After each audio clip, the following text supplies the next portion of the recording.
तो दोस्तों आज की इस वीडियो में हम बात करने वाले हैं मोतियाबिंद के बारे में। तो मोतियाबिंद किसे कहते हैं, उसके कौन-कौन से कारण होते हैं, उसके कौन से लक्षण होते हैं। उसके बाद हम देखेंगे कि मोतियाबिंद की ट्रीटमेंट कैसे की जाती है, उसका ऑपरेशन कैसे किया जाता है। तो दोस्तों मैं आपसे विनती करूँगा कि इस वीडियो को पूरा अंत तक देखें। तो दोस्तों सबसे पहले मोतियाबिंद होता क्या है, तो मैं उसे आपको आसान भाषा में समझाता हूँ। तो मोतियाबिंद वो होता है जिसमें क्या होता है कि जो हमारे आईज़ के अंदर एक लेंस होता है, हमारी आँख के अंदर एक लेंस होता है। वो उस लेंस का काम क्या होता है, जो हमारे बाहर से रेज आ रहे होते हैं वो बाहर के रेज को हमारे जो आई होती है उसमें परफेक्ट इमेज दिखाने का काम क्या करता है, हमारा जो लेंस होता है वो करता है। और वो हमारा लेंस क्या होता है, पूरी तरह से ट्रांसपेरेंट होता है। लेकिन किसी भी कारणों की वजह से जो हमारा ट्रांसपेरेंट लेंस होता है, वो लेंस किसी भी कारणों की वजह से क्या हो जाता है, क्लाउडी हो जाता है। उसमें क्या होता है, धुंधलापन आ जाता है। तो इस कंडीशन को हम कहेंगे मोतियाबिंद हुआ है। ऐसे हम कंडीशन को हम मोतियाबिंद कहेंगे। तो दोस्तों ये हो गया हमारा कैटरेक्स। कैटरेक्स किसे कहते हैं, मोतियाबिंद किसे कहते हैं, वो हो गया। अब हम बात करते हैं मोतियाबिंद के कौन कौन से कारण होते हैं जिसकी वजह से हमें मोतियाबिंद होता है। तो सबसे पहला हमारा कारण हो गया एजिंग। दोस्तों मोतियाबिंद के कई सारे टाइप्स होते हैं, वो चाइल्ड में भी हो सकता है, लेकिन हम उन पर नहीं जाएंगे। जो हमारा सबसे ज़्यादा कॉमन पाया जाता है वो किसकी वजह से होता है, वो एजिंग की वजह से होता है। जैसे जैसे हमारी एज बढ़ने लगती है तो हमारा जो लेंस होता है उसमें धुंधलापन बढ़ने लगता है। तो इसकी वजह से हमारे जो मेन कोज है, वो मेन कारण है, वो हमारी एज है, जिसकी वजह से हमें मोतियाबिंद होता है। दूसरा जो सबसे कॉमन कारण होता है वो है डायबिटीज़। दोस्तों अगर आपकी एज हो चुके हैं और अगर आपको डायबिटीज़ भी है तो उसकी वजह से हमें मोतियाबिंद होने के चांसेस बढ़ने लगते हैं। तो उस कंडीशन को डायबिटीज़ रेटिनोपैथी कहते हैं, जिसकी वजह से अगर डायबिटीज़ की वजह से हमें मोतियाबिंद होता है तो इस कंडीशन को हम कहेंगे डायबिटीज़ रेटिनोपैथी।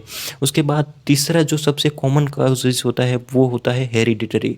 अगर आपके मदर या फादर के अंदर पहले एज के समय मोतियाबिंद हुआ है तो उसकी वजह से आपको भी मोतियाबिंद होने के चांसेस बढ़ जाते हैं। तो इसके हम हेरिडिटरी भी कह सकते हैं। उसके बाद हम कहेंगे हाइपरटेंशन। दोस्तों अगर आपकी वेट ज़्यादा है तो इसकी वजह से आपको हाइपरटेंशन होगा, और अगर आपको हाइपरटेंशन है तो आपको मोतियाबिंद होने के चांसेस बढ़ने लगते हैं। तो दोस्तों ये थे कुछ कॉमन मोतियाबिंद के कारण जिसकी वजह से हमें मोतियाबिंद होता है। तो दोस्तों अब हम बात करते हैं मोतियाबिंद के सिम्टम्स के बारे में। तो हमें मोतियाबिंद के कौन कौन से सिम्टम्स देखने को मिलते हैं, कैसे लक्षण देखने को मिलते हैं जिसकी वजह से हम कह सकते हैं कि हमें मोतियाबिंद हुआ है। तो सबसे पहले हमें कैसा लक्षण मिलेगा दोस्तों, हमें ब्लर विजन देखने को मिलेगा। दोस्तों हमें पूरा साफ दिखाई नहीं देगा। आपको क्या होगा, जो दिख रहा है वो उसमें क्या होगा, धुंधलापन दिखाई देगा। तो वो सबसे पहला जो लक्षण है मोतियाबिंद का तो वो है हमारा ब्लर विजन। उसके बाद हमें नाइट में देखने का कम मिलेगा। हमें जो रात में हमें क्या दिखाई देगा, हमें पूरा साफ दिखाई नहीं देगा, उसमें डिफ़िकल्टी रहेगी।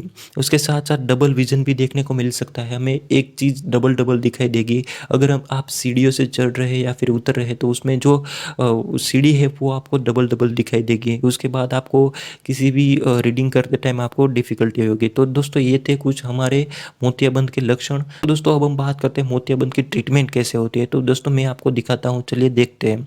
तो दोस्तों अब हम बात करते हैं जो मोतियाबिंद है उसका ऑपरेशन कैसे किया जाता है। तो सबसे पहले जो एक इंस्ट्रूमेंट की वजह से हमारी आँख में छोटा सा छेद किया जाता है, उसके बाद एक प्रोब डाला जाता है, और वो प्रोब की वजह से जो हमारा पुराना लेंस है उसे तोड़ दिया जाता है, और तोड़ के जो टुकड़े बचे हुए होते हैं उसे बाहर निकाल दिया जाता है।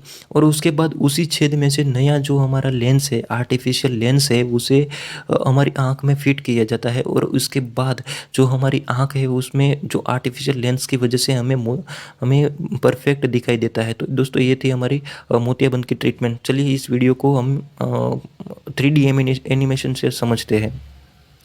तो सबसे पहले एक इंस्ट्रूमेंट डाला गया, उसमें छेद किया गया, और क्या होगा, एक प्रोब डाला दिया, जो पुराना था उसे तोड़ दिया गया और उसे निकाल दिया गया, और नया जो लेंस होता है उसे आँख में प्लेस किया गया।